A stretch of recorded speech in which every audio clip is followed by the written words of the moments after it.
ever ready for your life to just change? Well, maybe, but resting here under a tree, just sleeping in the sun, probably isn't the best time for it. But then maybe again, it's the perfect time. It's not like I was always just doing nothing. It's just chaos in our country at the moment.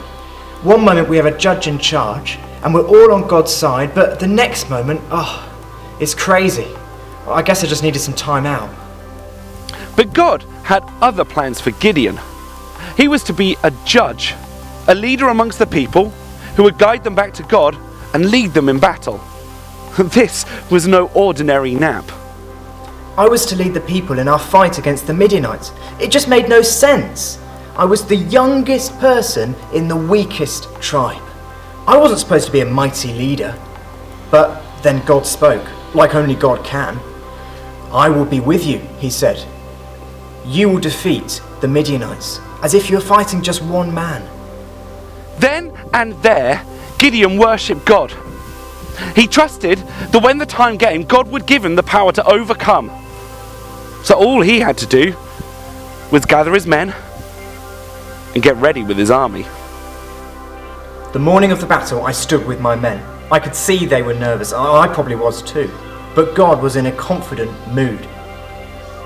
We stood 22,000 men strong.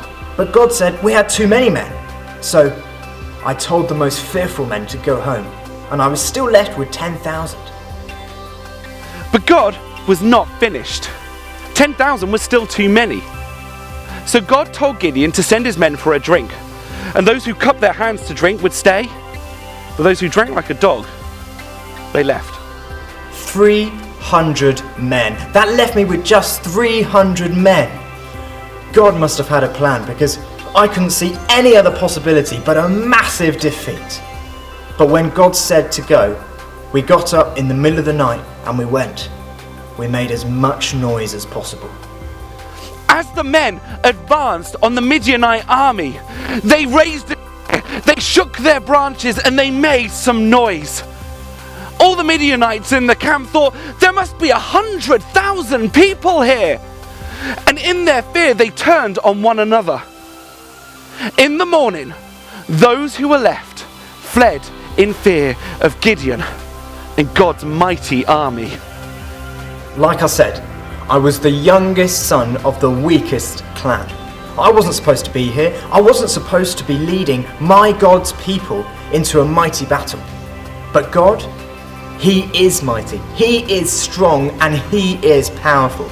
We couldn't have done it without our powerful God.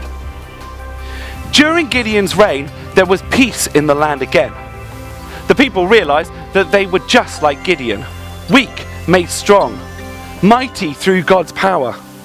They realized that living with God was definitely an adventure, but one that God would empower them for.